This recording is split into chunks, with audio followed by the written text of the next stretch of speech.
नमस्कार, मैं पुनीत पाठक हूं और आप देख रहे हैं खबर विभाग पर रोज की सबसे बड़ी चुनावी खबर का छत्तीसगढ़ की सबसे बड़े चुनावी अपडेट का पूरा विश्लेषण।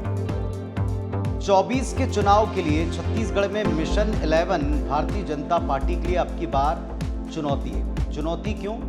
क्योंकि सारे समीकरण अपने फेवर में होने के बावजूद 2000 में प्रदेश बनने से लेकर अब तक हुए सभी चुनाव में भारतीय जनता पार्टी हमेशा लोकसभा चुनाव में अपर हैंड रही। लोकसभा चुनाव में हमेशा उसे 9 से अधिक सीटें मिली, लेकिन कभी भी भारतीय जनता पार्टी 11 की 11 सीटें नहीं जीत पाई। अब की बार भारतीय जनता पार्टी 2023 में मोदी शाह की जोड़ी ने जिस करिश्माई तरीके से 2023 में रिकॉर्ड सीटों के साथ 65 सीटों के साथ साय सरकार के निर्माण में भूमिका दी, इसका रिटर्न गिफ्ट प्रदेश के नेता उन्हें 11 की 11 सीटें जीतकर देना चाहते हैं। इससे बेहतर वक्त भी कोई नहीं।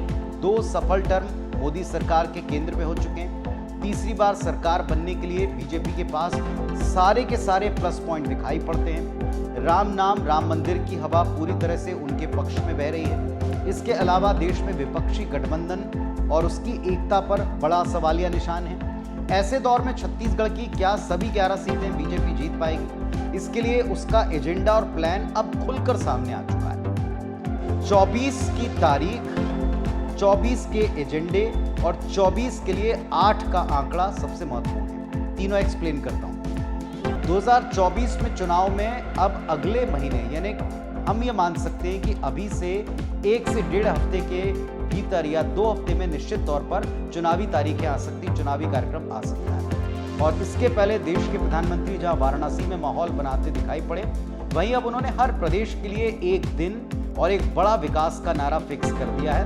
बीजेपी ये स्थापित करना चाहती है प्रदेश में कि देश के विकास के साथ उनके प्रदेश का विकास केंद्र सरकार की टॉप प्रायोरिटी पर है। चाहे विकसित भारत विकसित मध्य प्रदेश हो या विकसित भारत विकसित छत्तीसगढ़ हो, ये उसी प्लान की सबसे प्रमुख कड़ी है।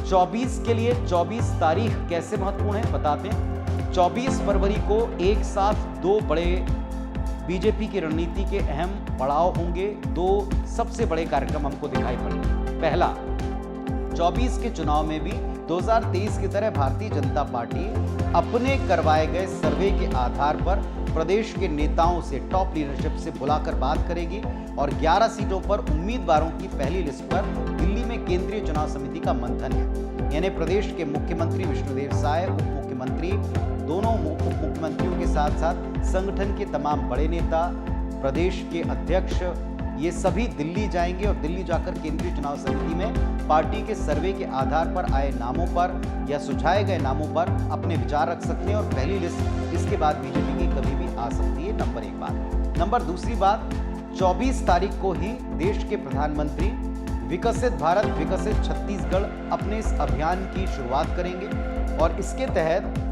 34,000 करोड़ से ज्यादा के विकास कार्यों की सौगात देंगे। यानी बीजेपी स्टैब्लिश करेगी कि वो चुनाव मूलतः विकास के बिंदु पर लड़ रही है। और अब की बार जो कुछ भी बीजेपी को मिलने वाला है वो प्रधानमंत्री की वर्चुअल मीटिंग जो 24 तारीख को विकसित भारत और विकसित छत्तीसगढ़ के संकल्प के तहत मिलेगा। इसमें कई मेगा प्रोजेक्ट हैं, जिसमें एक लिस्ट हमारे हाथ में है। इसमें आपको बता दें कि लारा सुपल थर्मल पावर प्लांट का पहला प्रोजेक्ट, ये पहला चरण जो है ये शुरू होगा। रायगढ़ में परियोजना के दूसरे चरण की आधारशिला रखी जाएगी, यानी फर्स्ट फेज स्टार्ट हो जाएगा प्रधानमंत्री के हाथों और दूसरे फेज की सेम डेट पर सेम टाइमिंग के ऊपर आधारशिला रख दी जाएगी। इन दोनों स्टेजेस की 50% निर्मित बिजली छत्तीसगढ़ को मिलेगी। ये छत्तीसगढ़ के लिए बड़ी उपलब्धि है। पहली स्टेज की लागत 15,000 करोड़ रुपए से ज्यादा है और दूसरे स्टेज की लागत लगभग 15,000 करोड़ से 15,500 करोड़ के बीच में आती है। SECL की 3 प्रमुख फर्स्ट माइल कनेक्टिविटी प्रोजेक्ट की शुरुआत भी प्रधानमंत्री इसी अपने अभियान के तहत करने वाले हैं। राजनांदगांव में सोलर PV योजना की शुरुआत भी करने वाले हैं, जो तकरीबन 900 करोड़ के आसपास जिसकी लागत बताई गई।